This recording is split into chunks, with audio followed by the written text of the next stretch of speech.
आपण पाहत आहात जनसंवाद लाईव्ह न्यूज, निपक्ष बातम्या, निस्वार्थ भूमिका. आझाद मैदानावर पाणी व स्वच्छता कर्मचारी आंदोलनावर ठाम. प्रधान सचिव यांच्याशी सकारात्मक चर्चा. मंगळवारी मुख्य सचिव यांच्याकडे बैठक. मुंबई आझाद मैदानावर सुरू असलेले पाणी व स्वच्छता कर्मचारी यांचे आंदोलन दुसऱ्या दिवशी सुरू ठेवण्यात आले आहे. 5 महिन्यापासून वेतन व प्रलंबित प्रश्नांच्या सोडवणुकीसाठी आज प्रधान सचिव पराग जैन यांची समवेत झालेल्या बैठकीतील चर्चा सकारात्मक ठरली आहे. त्यामुळे उद्या निधी वितरण आदेश सोबत इतर लेखी आश्वासन दिल्यानंतर आझाद मैदान सोडणार अशी भूमिका राज्य कृती समितीच्या वतीने घेण्यात आली. राज्यातील 450 पेक्षा अधिक कर्मचारी आंदोलनावर ठाम आहेत. याबाबत उद्या 10 फेब्रुवारी रोजी मुख्य सचिव राजेश अग्रवाल यांच्या दालनात प्रधान सचिवांची बैठक होणार आहे. आज आझाद मैदानावर सुरू असलेल्या आंदोलनाच्या पार्श्वभूमीवर जीटी रुग्णालय परिसरातील पाणीपुरवठा व स्वच्छता विभागात आज प्रधान सचिव पराग जैन, नेनुटिया जल जीवन मिशनचे सहसचिव व स्वच्छ भारत मिशन ग्रामीणचे अभियान संचालक बीजी पवार, अतिरिक्त अभियान संचालक शेखर रौंदाळ, अवर सचिव जायकर, कक्ष अधिकारी प्रसाद स्वामी, राज्य पाणी व स्वच्छता शासकीय कंत्राटी कर्मचारी, राज्य कृती समितीचे अध्यक्ष रमाकांत गायकवाड, कार्याध्यक्ष सचिन जाधव, उपाध्यक्ष ऋषिकेश शीलवंत, उपाध्यक्ष बंडू हिवरे, सचिन थोरात, गणेश चव्हाण, निखिल रौदाळकर, निवृत्ती शेडगे, संदीप सुखदान, नागपूर BRC संघटनेचे प्रवीण तेलतुंबडे, वॉश व PMU चे मोक्षदी बारसकर यांनी आज कर्मचारी यांच्या अडचणी मांडल्या. कृती समितीने जलजीवन मिशन, स्वच्छ भारत मिशन ग्रामीण, जिल्हास्तर कर्मचारी, BRC, CRC व वॉश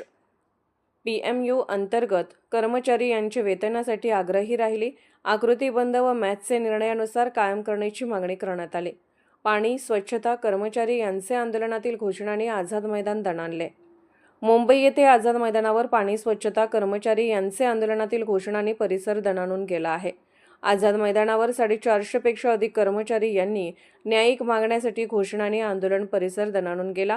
बंडू हिवरे, नम्रता गोस्वामी, निखिल रैदाळकर, सचिन थोरात, कुमार शिंदे, निवृत्ती शेडगे, संदूप सुखदान, डॉक्टर संजय वाघ, राजा भोसले, BRC, CRCचे प्रवीण तेलतुंबडे, सुनील सावंत, अनिल निचिते, संपदा बोधनकर, राजेश मोरे यांनी मार्गदर्शन केले. आदेश आल्यानंतरच आझाद मैदान सोडणार रमाकांत गायकवाड. महाराष्ट्र राज्यातील पाणीपुरवठा व स्वच्छता विभागाअंतर्गत स्वच्छ भारत मिशन व जलजीवन मिशन या योजनेमध्ये काम करणारे जिल्हास्तरीय व तालुकास्तरीय कंत्राटी कर्मचारी यांचे मागील सुमारे 5 महिन्यांपासून प्रलंबित मागण्यांसाठी शासनाने मानधन दिलेले नाही. महाराष्ट्र न्याय प्राधिकरण छत्रपती संभाजीनगर यांनी ज्या कर्मचाऱ्यांना 10 वर्ष पूर्ण झालेली आहेत त्यांच्या सेवा नियमित करण्याचा निर्णय दिलेला आहे. परंतु तसे न करता या कंत्राटी कर्मचाऱ्यांना शासनाकडून वेळेवर मानधन दिले जात नाही. सर्व मागण्या मान्य होईपर्यंत हे आंदोलन मागे घेतले जाणार नाही, अशी माहिती महाराष्ट्र राज्य पाणी व स्वच्छता शासकीय अध्यक्ष कंत्राटी कर्मचारी कृती समितीचे अध्यक्ष रमाकांत गायकवाड यांनी दिली आहे.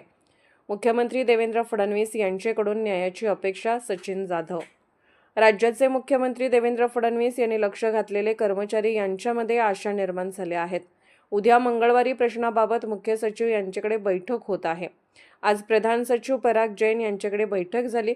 मुख्यमंत्री देवेंद्र फडणवीस यांनी स्वच्छता दूतांना न्याय देण्यासाठी प्रशासन गतिमान झाले असल्याचे कार्याध्यक्ष सचिन जाधव यांनी सांगितले. जनसंवाद न्यूज सोलापूर जिल्हा प्रतिनिधी गणेश भालेराव.